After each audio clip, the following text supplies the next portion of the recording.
Welcome back for part 3 of this vlog.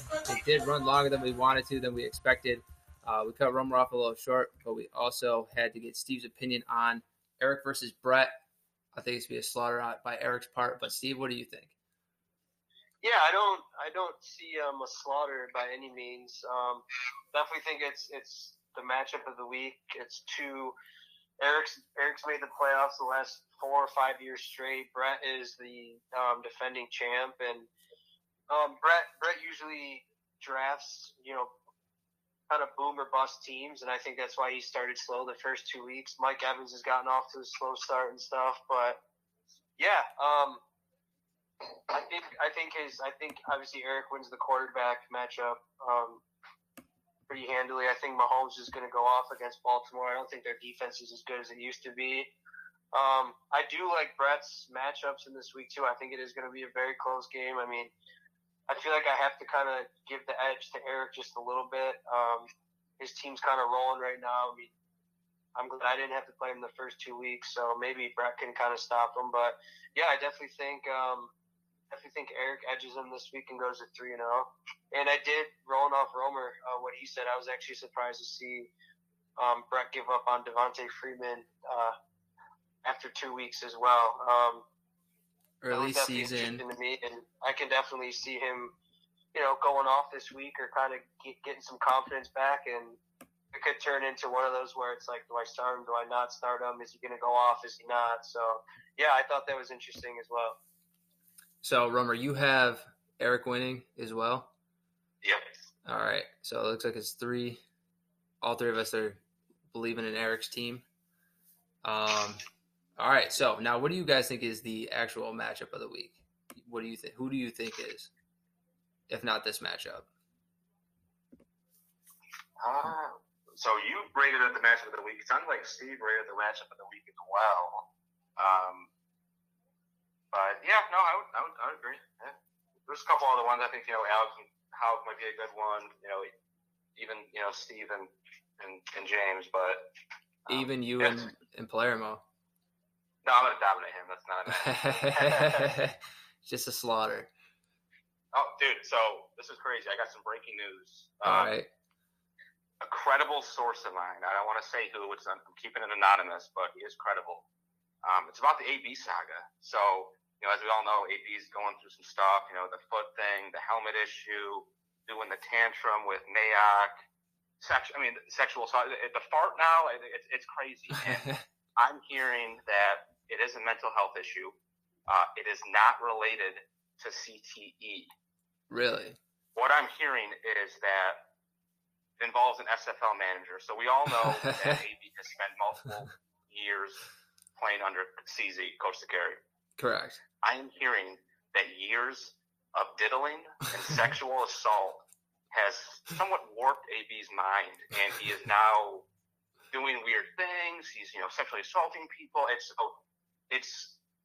I'm hearing that the FBI, and there's further investigation on KooGZ. We have the commissioner on the phone right now. I don't know. Is there an SFL exempt list?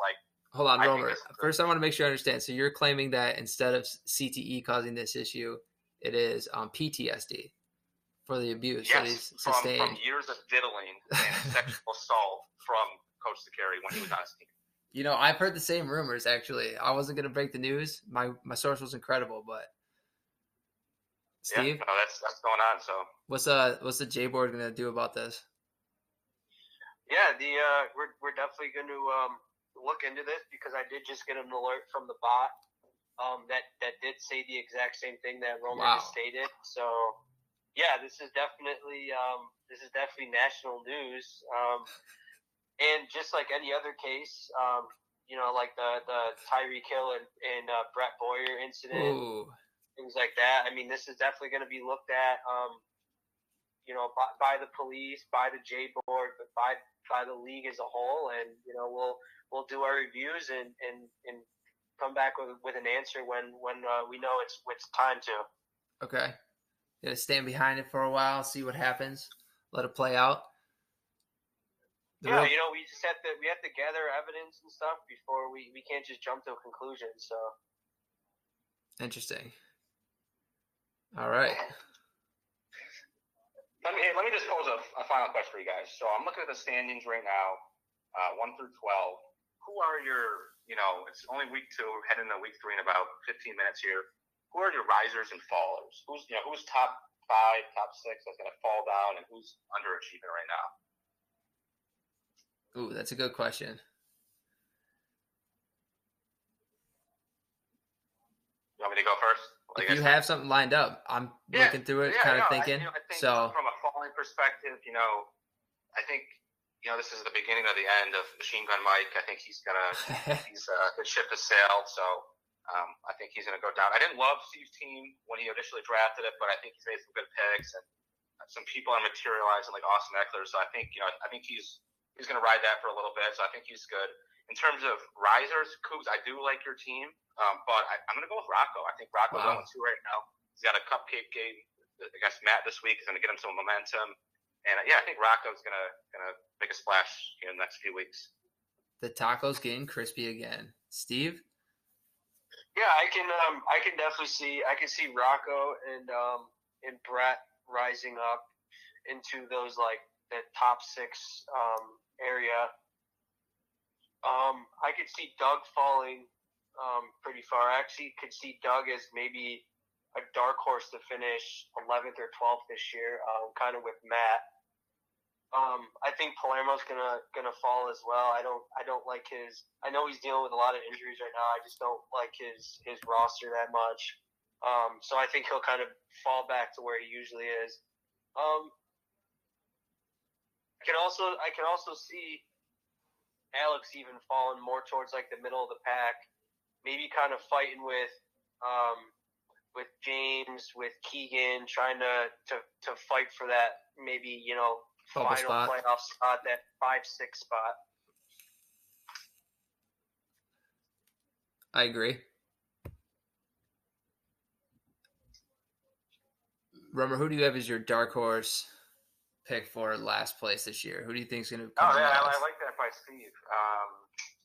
Let's see. I mean, honestly, it could be Palermo. Like, I mean, I don't want to be hating the guy just because I'm playing him this week, but don't love that roster. And I know he started out hot, so he's got a lot of. I mean, just looking at his depth is kind of. Oh, his depth is terrifying. Yeah. So, but I mean, let's be honest, it's gonna be mad at the end of the day. The team it's not very good.